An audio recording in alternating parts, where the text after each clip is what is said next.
Hello Satyam, first of all congratulations आपके big achievement के लिए, बहुत बहुत बधाई हो। तो मैं व्यूअर्स को बता दूं कि सत्यम ने सिटी टॉप किया है, जयपुर सिटी का ये हाईएस्ट रैंक इन्होंने जेई मेंस 2022 में अचीव करी है। इनके फिजिक्स में 100 आउट ऑफ 100, मैथ्स में 100 आउट ऑफ 100 और केमिस्ट्री के अंदर इनके 90 आउट ऑफ 100 आए हैं। दैट इज ओवरऑल इनकी परसेंटाइल है 99.998 percentile, which is a big achievement. और ये प्राउड फीलिंग है बंसर क्लासेस के लिए और प्राउड फीलिंग है ओवरऑल जयपुर सिटी के लिए। तो आज सत्यम से जानते हैं कि क्या जर्नी रही इस परसेंटाइल तक पहुंचने के लिए। तो वैसे मैं आपको ये भी बता दूं कि सत्यम की NTSC रैंक 1 इसने अचीव करी थी, साथ ही साथ KVPY भी ये सेलेक्ट हुआ था। ऐसे कई सारे एग्जाम्स और भी थे जो कि इसने अपने जर्नी के दौरान क्लियर करे। तो सत्यम, एक छोटा सा सवाल सबसे पहले मैं पूछना चाहूँगा कि NTSC, KVPY और जो भी आपने प्रेजेंटली जेई मेंस का एग्जाम दिया जिसमें आपने अचीवमेंट लिया, इनमें बेसिक डिफरेंस क्या लगा आपको? सर, तीनों ही एग्जाम स्टूडेंट की डिफरेंट स्किल्स को टेस्ट करते हैं। NTSC के टाइम पे हम लोग भी यंग थे, 10th के अंदर थे, तो इतनी मेचोरिटी का फर्क था। दूसरी बात, NTSC के अंदर सोशल साइंस और मेंटल एबिलिटी काफ़ी बड़ा एम्फेसिस रहता है स्टूडेंट के ऊपर, क्योंकि SST हम लोग नॉर्मल कोर्स में नहीं पढ़ते हैं। तो और फिर प्लस NTSC के अंदर जो SST आती है वो RBSC सिलेबस के ऊपर भी आती है। मेंटल एबिलिटी में भी काफ़ी फोकस करना पड़ता है। KVPY on the other hand थोड़ा सा ओलंपियाड ओरिएंटेड पेपर रहता है, क्योंकि उसके अंदर जो क्वेश्चन आते हैं वो नॉर्मल कोर्स में यानी कि CBSE या फिर जेई मेंस वाले क्वेश्चंस नहीं होते, वो थोड़े से ट्रिकी क्वेश्चंस होते हैं। तो और जेई मेंस का जैसा सबको पता है, it is a more NCERT based paper. जितना भी कंटेंट है, जितने भी क्वेश्चंस, जितनी भी थ्योरेटिकल क्वेश्चंस हैं, वो सब NCERT से ऊपर NCERT के बेस आती है। इस वाला जो पेपर 2022 का हुआ, ये बहुत सारे लोगों को पता भी होगा, ऑलमोस्ट 80% NCERT बेस्ड है। लेकिन फिर भी अगर अपन देखें तो कहीं ना कहीं कॉन्सेप्ट अगर बच्चे को नहीं आता तब भी वो NCERT पिक नहीं कर पाता। फॉर एग्जाम्पल, अगर अपन मैथ्स की बात करें या फिजिक्स की बात करें तो ऐसा नहीं है कि NCERT पढ़ने से सिलेक्शन हो जाएगा, क्योंकि बहुत सारे लोगों का ये मिथ है कि सर NCERT पढ़ लेंगे तो IIT निकल जाएगा या जेई मेंस निकल जाएगा। ऐसा नहीं है। NCERT को समझने के लिए कॉन्सेप्ट बहुत जरूरी हैं।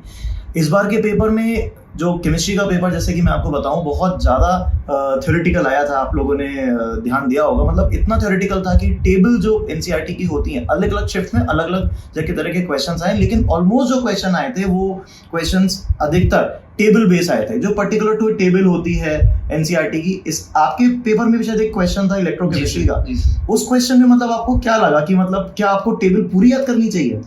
नहीं सर, लेकिन हाँ, उस टेबल को पढ़ के इतना एनालिसिस मुझे करना चाहिए था कि ट्रेंड क्या है, किस तरह के एलिमेंट्स किसके बाद आ रहे हैं, क्योंकि वही क्वेश्चन था जो मैं केमिस्ट्री में गलत करके आया हूँ। तो मुझे अब ये एनालिसिस मेरा है उस पेपर को लेके कि केमिस्ट्री के लिए कोई भी अगर तैयारी करता है जेई मेंस, तो उसे कम से कम NCERT के डेटा, NCERT के चार्ट्स का डेटा भले याद ना हो, लेकिन एक पैटर्न, एक ट्रेंड उसे समझ में आना चाहिए, एक कंसेप्ट उसको उसमें बनाना पड़ेगा, क्योंकि सवाल NCERT बेस्ड डायरेक्टली नहीं आते हैं। जैसा कि आपने कहा, उस पर मैं ऐड ऑन करना चाहूँगा, सवाल एकदम से किताब से उठ के प्रिंट होके नहीं आता है, उसको काफ़ी ट्विस्ट करके पूछा जाता है। तो केमिस्ट्री को याद करने के अलावा अंडरस्टैंडिंग बनाना भी काफ़ी ज़रूरी रहेगा। बहुत इंपॉर्टेंट बात इन्होंने बोली कि सिर्फ NCERT पढ़ने से नहीं होगा, NCERT के कॉन्सेप्ट को भी इनको पकड़ना पड़ेगा।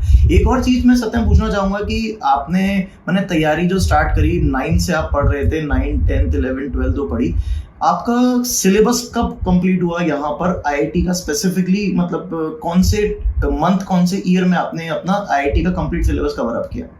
सर, 9th-10th में पढ़ना ज़रूर शुरू कर दिया था, लेकिन जैसा कि सब कहते हैं कि आप अर्ली स्टार्ट कर दो तो आपको एक एज मिल जाती है, लेकिन सिलेबस कंप्लीशन तो टाइम पर ही होता है, क्योंकि सिलेबस के अंदर सिर्फ कंप्लीट करना नहीं होता, उसकी प्रॉपर ग्रास्प, कंसेप्ट की प्रॉपर अंडरस्टैंडिंग करने के लिए जितना टाइम सबको लगता है उतना टाइम मुझे भी लगा। बस हाँ, अर्ली स्टार्ट से एक एज, एक पुश मिल गया, जो कि मुझे काफ़ी बेनिफिट करा किसी भी टेस्ट में या किसी भी एग्जाम में।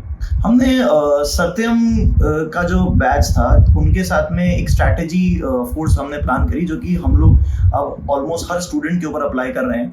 हम लोगों ने अगस्त सितंबर 2021 तक इनका ऑलमोस्ट 90% सिलेबस कंप्लीट कर दिया था, और उसके बाद में जो कुछ सिलेबस, जैसे मैथ्स का कुछ सिलेबस था, वो चलता रहा। And at the end of the day ऐसी फीलिंग आप मान के चलिए कि हमने जो इनके फुल लेंथ टेस्ट लिए, almost 34-35 test before JEE mains ले लिए थे। फुल लेंथ टेस्ट 35 टेस्ट हमने इनके ऑलमोस्ट लिए।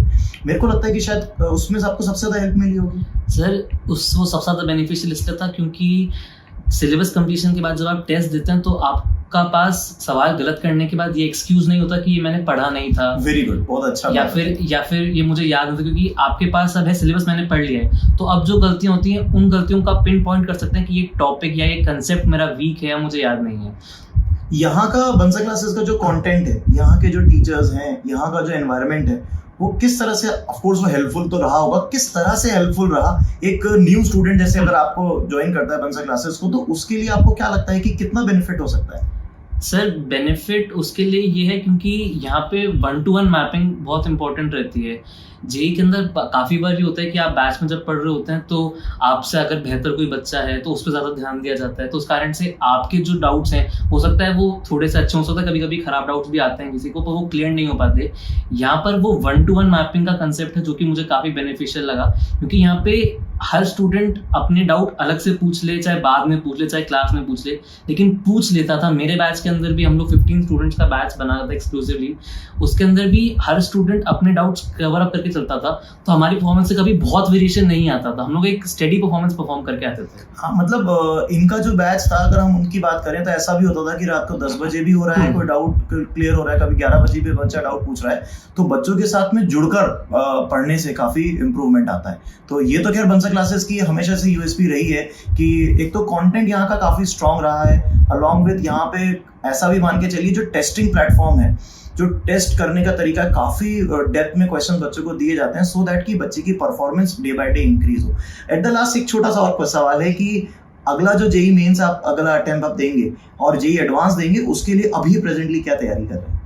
सर अब क्योंकि जेई मेंस का सेशन 1 ज़्यादा दिन नहीं हुए कंप्लीशन के दौरान, तो सिलेबस तो भी हुआ वही है, बट हाँ अब बस मॉक टेस्ट ज़्यादा दूंगा, ताकि अभी जो गलतियाँ मैं कर रहा हूँ या फिर अगर मुझे अभी शायद मेरे को नहीं पता हो कि कोई चीज़ मैंने मिस कर रखी हो पढ़ने में, कोई डेटा या कोई कंसेप्ट, तो वो पेपर के थ्रू मेरा रिवाइज हो जाएगा। और बाकी मेरा टारगेट ऑब्वियसली जेई एडवांस की तरफ रहेगा, उसके लिए मैं क्वेश्चंस की प्रैक्टिस करूँगा, टेस्ट पेपर्स की प्रैक्टिस करूँगा। सभी व्यूअर्स को मैं बताता हूँ कि जैसे कि हम लोग इसकी अभी जेई एडवांस की जो तैयारी करा रहे हैं, उसमें हम लोग स्पेसिफिकली बहुत ज़्यादा जो क्वेश्चंस हैं, ऐसा नहीं है कि ट्विस्ट कर रहे हैं, लेकिन ये है कि ऑलमोस्ट हर कॉन्सेप्ट को कवर अप कर रहे हैं। जैसे अगर आप देखेंगे तो केमिस्ट्री के अंदर जितने भी टॉपिक्स हैं, जैसे कि अगर मैं इनऑर्गेनिक की बात करूं तो ऐसा नहीं कि हमने मेटलर्जी है या कोऑर्डिनेशन कंपाउंड्स है या फिर सॉल्ट एनालिसिस है, इनको बिल्कुल छोड़ दिया या फिर जेई मेंस में इनको छोड़ दिया, वहां पर भी इनको इक्वली वेटेज दी थी। और यहाँ पर भी इस बार के पेपर्स में भी जैसे सॉल्ट एनालिसिस पे सवाल थे, तो मैं आप सभी व्यूअर्स से कहूँगा कि जेई मेंस और जेई एडवांस दोनों में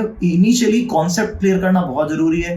देन जेई मेंस के लिए एनटी मतलब अपनी एनसीईआरटी को फोकस करें, और जेई एडवांस में आपको रिलेटिवली कॉन्सेप्चुअल नॉलेज ज्यादा होनी चाहिए। एंड बस इसी के साथ बस इस सेशन को एंड करते हैं, और मैं उम्मीद करता हूं कि आप सभी स्टूडेंट्स इस पर्टिकुलर मोटिवेटेड जो ये वीडियो था उससे काफी मोटिवेट रहेंगे और कोशिश करेंगे कि आने वाले समय में आप भी कुछ ऐसा रिजल्ट बंसल क्लासेस को दे सकें। ठीक है, थैंक यू।